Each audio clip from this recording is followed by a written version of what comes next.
Hello everyone. In this video, we are going to look at everything that you need to know before visiting Yelagiri. Let's get started. Yelagiri is a hill station in Tirupattur district of Tamil Nadu. Located between towns of Vaniambadi and Jolapettai, it is little over 225 kilometers from Chennai. History. Whole Yelagiri was part of Yelagiri Zamindari family. It was taken over by Indian government in 1950s under the abolition of Zamindari Act. Tourism in Yelagiri started taking place only after 2007 onwards. Geography.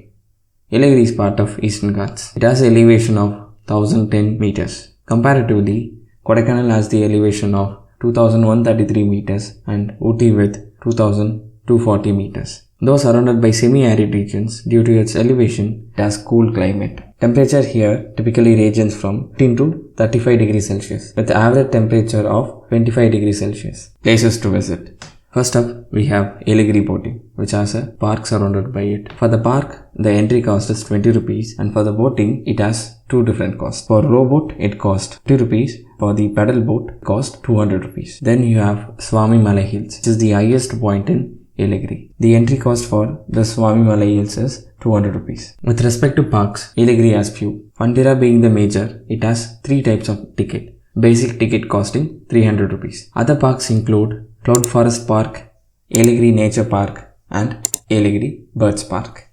For adventure sports, there are few parks, namely Thrill Valley, Mountain View Adventure Parks and Yelagiri Karting.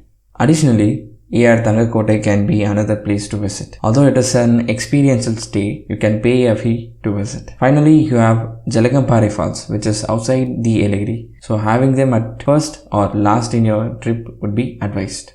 Cost of travel.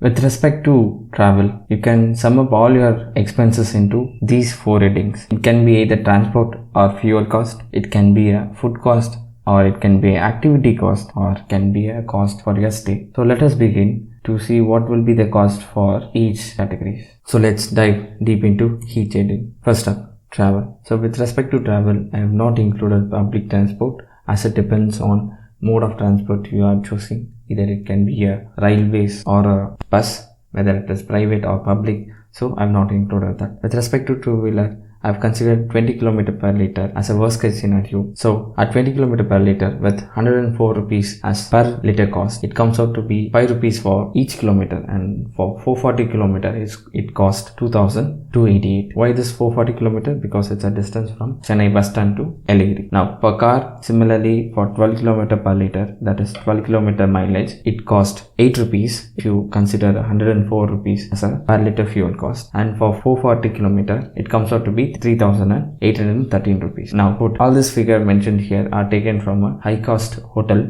known as Nigri's Hotel. So it's already inflated price. It should cost you lesser than this unless you eat in a 5-star hotel. Now for breakfast, if you see this each breakdown, that is for coffee it costs you 25 rupees, for tea it costs you 20 rupees. Similarly for plain dosa and idli. So if you work it out, for breakfast it comes out to be around 140 rupees. For lunch it comes out to be around 300 rupees, and similarly for dinner as well it comes out to be 300 rupees. So per day 300 and 150, it should cost you around 750 to 800 if you eat in a high cost hotel, and it should cost you lesser than 500 if you have it in a budgetary hotel. Activities. As we saw earlier, Fundira costs you 300, boating cost you 50 rupees, and Swami Malai cost you 200 rupees. And for other activities, it should cost you around 1500. You can have around 6 rides if you consider each ride to be 250 rupees. So if you're planning to stay there for 2 days, you need to have a stay. So for stay, you have two options. Either you can have a luxurious stay at, for example, here a 3-star hotel. This is a figure from Sterling Hotel, which is a 3-star hotel. It costs you 2,833 for room only thing. And if you have it in a decent stay, it costs you around 1,500 rupees. Some say that you can have a stay as low as around starting from 700 rupees, but I'm not sure about the quality of those rooms. So a decent stay should cost you around 1,500 rupees. So let's sum it up. For a budgetary travel, for 2 days trip with 1 night stay, it should not cost you more than 5,000 rupees, and for luxurious travel, it should cost you around 10,000 rupees. Note that these prices are written in liberal manner, so it should not cost you more than this.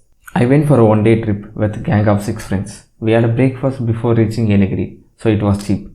For 7 of us, it costed only 410 rupees. Then we directly went to Fundira, which costed 300 for our entry ticket. And after that, we went to Go-Kart, which costed 250 for each ticket. Finally, we had a lunch in Nigris, and that costed us 2778. And lastly, we went to Yelagiri boating, which costed 50 rupees for each. And then we returned back home.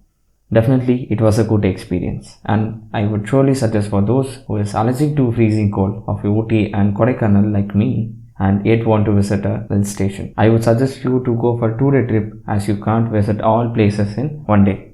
And that's it from my end. I don't want you to subscribe. All I need is, if you like it, just hit that like button so that I know you found some value in this. And if you have any feedback or suggestion, you can write it in comments below. Thank you.